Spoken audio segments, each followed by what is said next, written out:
Hey, what's up, everyone? It's Jennie Dildine, the LDS Mission Coach, and you are listening to the LDS Mission Podcast, episode number 148, The Way You Are Feeling Is Not Bad. I'm Jennie, the LDS Mission Coach, and whether you are preparing to serve a mission, currently serving, a returned missionary, or a missionary mama like me, I created this podcast just for you. Are you searching for epic confidence, ready to love yourself and to learn the how of doing hard things? Then let's go. I will help you step powerfully into your potential and never question your purpose again. It's time to embrace yourself, embrace your mission, embrace your life, and embrace what's next. Hey everybody, welcome to the podcast. Do you know what today is? Today, Taylor Swift. This is probably not what you were thinking I was going to start out with, but her album comes out today, the new album. We're big fans. We're big Taylor Swift fans over here. I'm not going to lie. So I'm super excited about that. Also, happy Friday to all of you. It's fun to be with you and to be sharing some ideas and some thoughts with you. What's on my mind today is just a reminder about how important it is that we give missionaries that are preparing, currently serving, and returned missionaries the tools that they are going to want to create the experiences that they want to have on their missions and after. And so I appreciate you being here, and I appreciate you spending your time with me and sharing the work that we're doing here, because it's super important. And I've seen missions really help people, and I've seen missions really cause a lot of people to struggle. And I think there's a lot of reasons for that, but my goal and what I'm hoping for us to accomplish here is give everyone more and more tools to help more and more of our missionaries thrive when they're out and thrive when they come home. I did have one person say to me, like, when they come home, they're not really missionaries anymore. So I don't know if you should be in that arena. And I was like, well, having had my own returned missionaries and worked with so many now, there is a tough sort of transitional period after the mission that I think is super important to address. I think it's super important to help to get help navigating that and to get help kind of figuring that out and transitioning back to real life. It's like you've literally changed your brain on the mission, and then you come home and your brain's like, wait, what just happened? How do I fit in? How does all of this work? Typically we see confidence go down, sometimes worth go down. Sometimes we feel like we've lost our purpose. Many times I have people reach out and I'm always kind of surprised. It's like, well, do you work with this kind of missionary? And the answer, my friends, is if it's related to the LDS mission experience at all, the answer is yes. We have a coach for you. I have a team of coaches that work for me. I have a team of RM mentors who are returned missionaries that work for me. And we are here to help and give more love and more tools to all of you, the families, the people that it affects, preparing, currently serving, and returned missionary. If you have been in a service mission and you're transferring back out, if you've been home for a little bit of a mental health respite before you go back out, if you are home earlier than you were thinking, if you're a service missionary, if you come home and do a little bit of a service mission and you're trying to decide how long you want to do that, if you are out serving, if you have experienced anxiety in the past, if you haven't, if you are returned home and doing wonderfully well, if you returned home and you are really struggling, everything in between, moms who are struggling with their kids being gone, missionaries who are homesick, the LDS mission experience, you guys, is unique. And it then therefore requires a unique set of solutions and tools and strategies to manage all of it. And we are here for all of it. So if it has anything to do with the mission experience at all in any form or fashion, the answer is yes. We are here to help, to give more love, to spread more light, and to get more help and tools and strategies. So that's what's on my mind today. Just wanted to share with you that little piece. Now, let's talk about the way you are feeling is not bad. Okay. I was recently talking to a missionary, and she was out on a mission, a teaching mission, came home for a service mission, and now she's getting ready to go back out into serve in her home mission where she lives, but as a teaching missionary, which is kind of fun that I've seen that start to happen a little bit here and there. So I was talking to her, and she's really worried about some of the emotions that she might feel when she gets out on the mission again. And even when she thinks about being out on the teaching part of the mission again, she has a lot of emotions like worry and stress and overwhelm.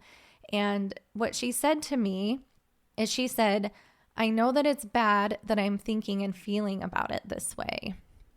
This is what I want to address today, is that it's not bad. In fact, on the fly, I came up with this analogy with her that I want to share with you today, is when she said, I know that it's bad that I'm worried about this. I know that it's bad that I'm nervous about this. And what I said to her is I said, that would sort of be like calling a fire alarm bad or a smoke detector bad. So I want to sort of all of us, instead of thinking of our emotions as good and bad, think about a smoke detector that's in your house, right? Or a fire alarm that's in a school. Like, it is there for your safety to give you help. And yes, if your smoke detector goes off in the middle of the night, which we've had a couple times lately, just because we've been doing some painting and stuff and kind of moving stuff around, and I don't know, why does it always seem like all of the smoke detectors run out of batteries at the same time? It's like within a month, everyone is chirping. Is that annoying? Yes. But is the smoke detector bad? No. In fact, it's vital for our safety and for our survival and for a lot of other reasons that we're going to talk about. So I want us to think of our emotions, our feelings in the same way. So I came up with 12 things that our emotions are if they're not bad. And they aren't bad. Any emotion that you are feeling today, I want you to just take a minute, acknowledge yourself, and say, it's okay that I feel this way, and it makes sense that I do. They are not bad. I think especially on the mission and in our church, it's really easy for us to group the way that we want to feel into like, if we're kind of living the way we're supposed to, then we feel these emotions. And if we're not living the way we're supposed to, then we're going to feel these emotions. But none of that is necessarily true. What we actually want is the entire range of human emotion for a lot of different reasons, to keep us safe, to keep us aware that I'm going to talk to you all of these 12 reasons and what emotion and feelings are if they're not bad, because they're not. Okay? So you don't need to question yourself. You don't need to judge yourself. You don't need to feel shame or guilt that you feel a certain way.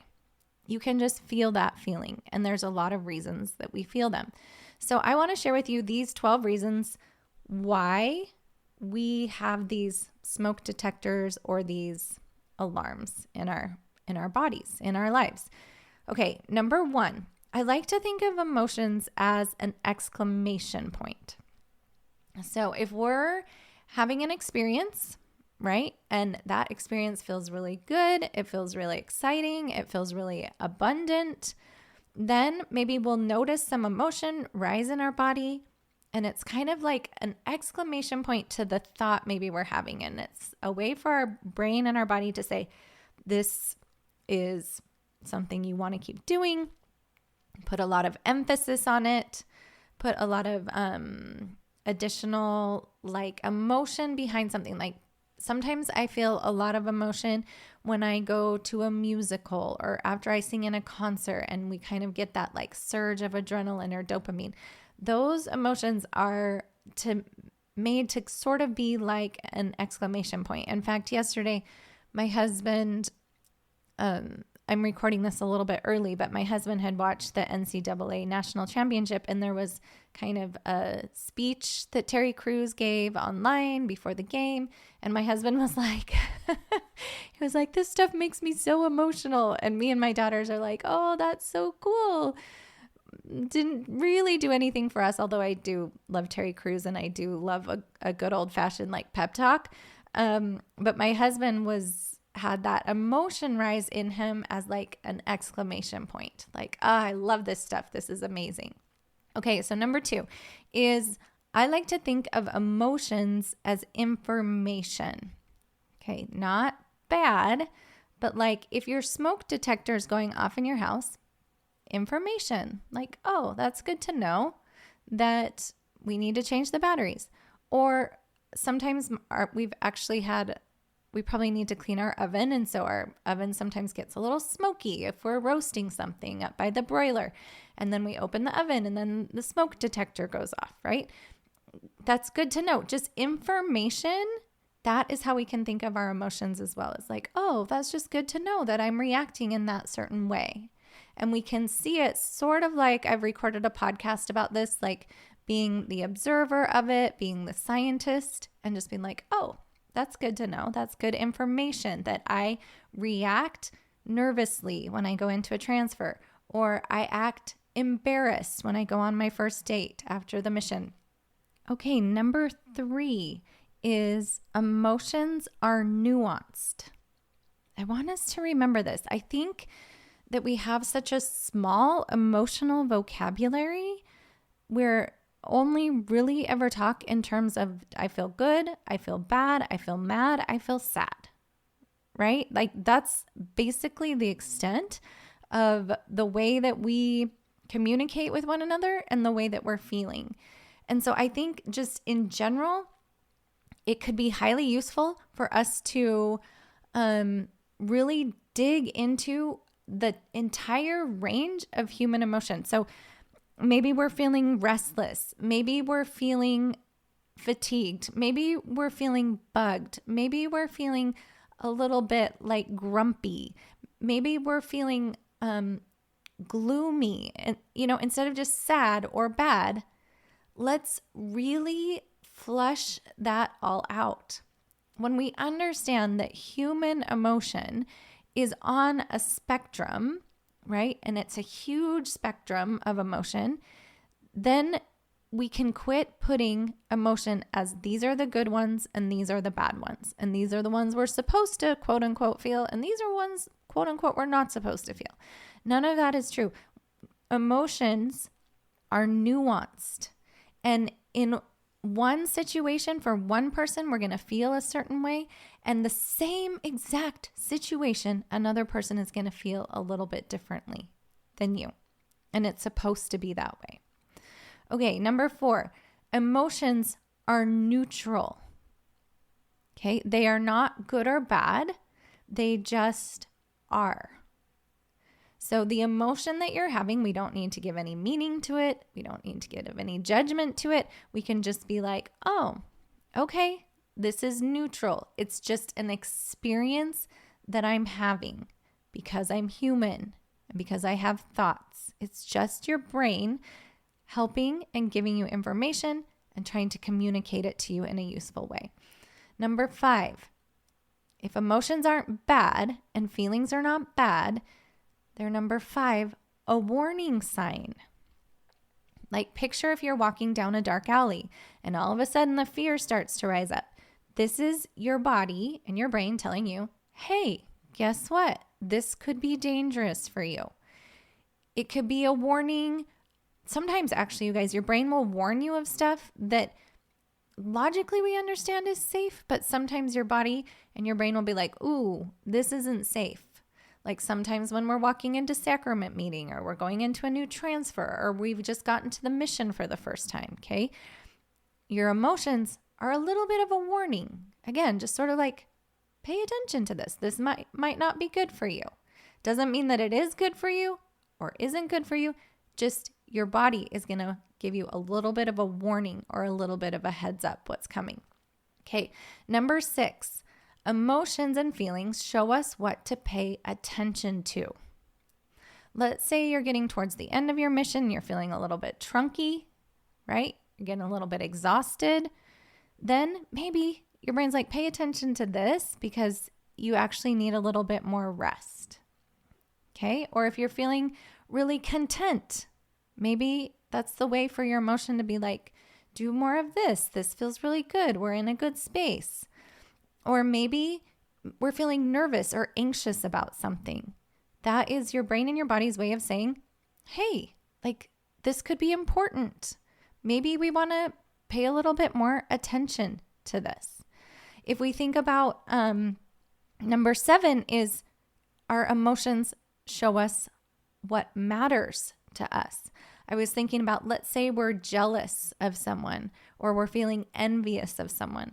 That can show us, oh, it's really important to me that I make an impact in this way. It's really important to me that I can affect change in someone's life in this certain way. If we're jealous that someone is meeting their goals and we're not meeting our goals, maybe that can show us those emotions of being jealous or envious can show us that that is something that matters to us.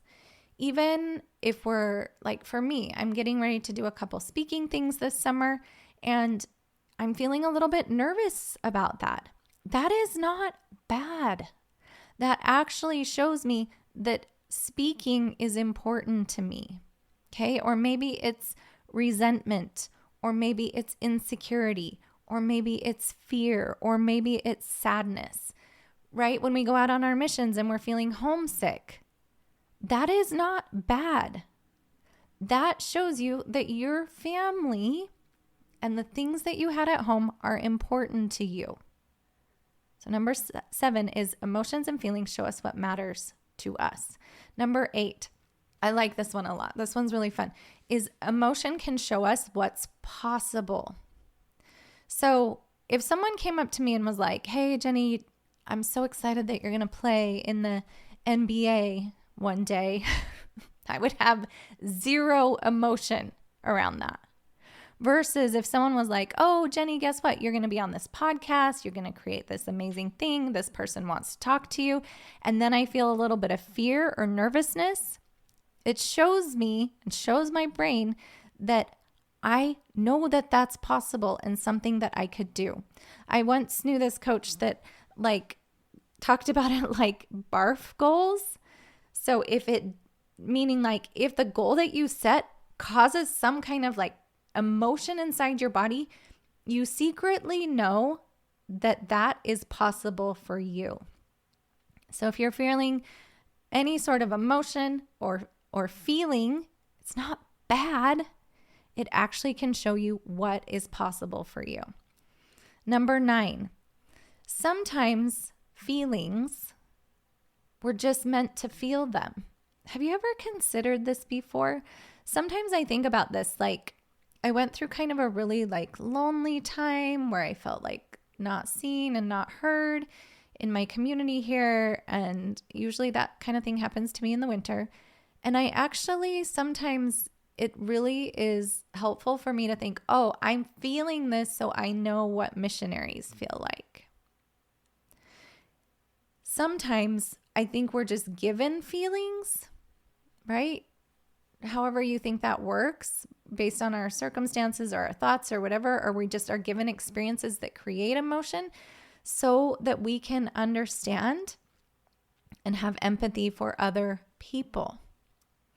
So I was actually talking to a missionary this week, and she was talking about a little bit of a struggle that she was having with the senior companion that was there, and the senior companion was getting ready to go home, and she was being a little bit controlling and bossy a little bit. And so the missionary was talking to was like, oh, that made me feel super uncomfortable, right? And I was like, but what have you learned? Why did you have this experience? Is there something that we can do with this feeling that you've had that can help us understand other people and have empathy for others. I was actually talking to another missionary that I've been working with, and he started out highly anxious, highly discouraged, having trouble sleeping, and he basically is doing amazingly well now after our 10 sessions, and he is just thriving. And I said, do you think there's a purpose in all of those feelings that you were required to feel? And he said, I for sure feel like there's a purpose. He said he has missionaries in his mission, like coming out of the woodwork saying, hey, I know you went through this. What advice do you have for me? And like, hey, I know that this was a struggle for you. Is there a way that you can help me? And so number 9 is sometimes feelings, they're not bad. We're just meant to feel them. It's just part of our journey. Okay, number 10, feelings, if they're not bad, maybe are there to spur us to action. I was thinking a little bit about this with like anger or frustration, or if we feel like something is unjust in some way, or we feel like we want to make a change in some way. That emotion in and of itself is not bad. Sometimes those types of feelings will spur us to action. Now, if we're going to be super aware, we got to be selective about processing that anger and not just like letting the anger run the show, right? That's maybe where we would run into trouble. But it can be useful to be a little bit pricked by something, or maybe we're feeling a little bit like sad about a situation in the world, and that feeling can spur us to action.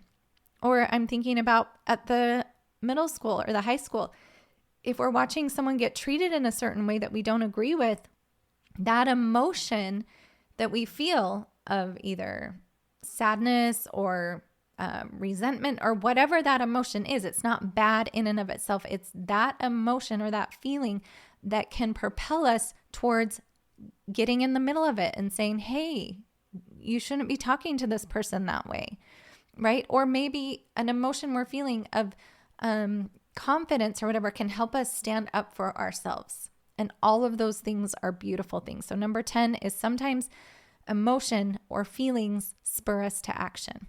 Okay, I've got 2 more. Number 11, if feelings and emotions are not bad, what they are actually, you guys, is human. I was talking to my Mission Prep Plus group last night. I taught the master class that I like to teach in there. And we talked a lot about meaning making, which is kind of the main master class I'm teaching in there right now. It's basically the reason that I see so many missionary spirals. So that's like the main master class that I'm teaching in there right now. And what we kind of talked about was sometimes we add a lot of meaning to the feelings that we have and to the thoughts that we're thinking, and how that can be not useful. And I just said to them, I said, do you know what it actually means if you're feeling bad or sad or restless or trunky or unmotivated or insecure or, full of doubt or whatever it is? Do you know what that actually means? It means that you're human. And so number 11, if feelings are not bad, feelings are human. And for some reason, I don't know what this is, but we think we go out on a mission and we're exempt somehow of having a human experience, but you aren't some non-feeling being. In fact, I don't even believe that when we get to the other side and we're all resurrected, that we're not going to feel. I really feel like the point of being here on this earth is to feel, and our heavenly parents are not just only like all knowing, they're also all feeling. Of course, that makes sense, right? And Jesus Christ as well, because then they know how we feel because they've felt it. And so just expect that when you're feeling an emotion, it's not bad. It's actually a beautiful thing. It means you're human. You're in the middle of a human experience on your mission, a human experience when you come home from your mission. And genuinely for the rest of your life. And that's a beautiful thing. Okay, number 12. If the way you are feeling is not bad, it's number 12, it creates depth. And I've been thinking a lot about this lately, about how when we expand our capacity to feel the not so comfy emotions, we simultaneously expand our capacity to feel the incredible emotions that feel amazing. Not a good or bad, right? But the uncomfy ones, if we expand our ability to feel those and hold those and carry those and process those, we then expand the ability to feel and process and experience emotions that feel incredible. The scripture that came to mind and always comes to mind for me with this principle is Alma 36:21. He says, this is Alma the Younger. He says, "Yea, I say unto you, my son, that there could be nothing so exquisite and so bitter as were my pains. And yet," he says, "and yea, again, I say unto you, my son, that on the other hand, there can be nothing so exquisite and sweet as was my joy." So feelings are not bad. They create depth, like give our life like meaning and depth and grit and purpose. And they're also expansive. So they're not bad. So the next time you feel an emotion that you're like, oh, this one's not fun to feel, I just want you to observe it with compassion. I just want you to be like, self, what's this about? Like, is this an emotion that's meant to be an exclamation point? Is it information to me? Is this emotion just like a nuanced thing? It's just completely neutral. Is this a warning sign? Is this showing me what to pay attention to? Is it showing me what matters to me? Is it showing me what is possible? Is this just something I'm meant to feel right now? Is this emotion meant to spur me to action? Is this just an emotion that's part of the human experience? Is this emotion or feeling meant to create depth so that the better I can hold this, it becomes expansive to me so that I can experience even more like intense and amazing emotions in the future? Your feelings are not bad, my friends. They are for you. They are to add richness and beauty and depth to the experience that you are having on this earth. And so lean into them, get curious about them, and offer yourself all the compassion that you need when you're experiencing them. Okay? It's just like the smoke detector. Not bad. It's there for a lot of different reasons that are for your benefit. All right, my friends? Okay, I hope you have the most amazing week. I hope some of these analogies have helped you and kind of helped you reframe the way you see what you're feeling. Okay, everyone, we'll talk to you next time. Serving a mission for the Church of Jesus Christ of Latter-day Saints can present a unique set of challenges. And many of those challenges you might not even see coming. So you're going to want a unique set of solutions. It's easier than you think to overcome worry and anxiety, serve the successful mission you've always dreamed of, and navigate your post-mission experience with confidence. That is why I created some amazing free goodies that I'm sharing in my show notes. Maybe you'll want to grab the free training for preparing missionaries, my video course for RMs, or maybe you and I should hop on a free strategy call. If you're ready to take your preparedness to serve or your preparedness to come home to the next level, then go grab one of those freebies. And in the meantime, no matter which part of the mission experience you are involved in, just know that Jennie, the LDS Mission Coach, is thinking about you every single day.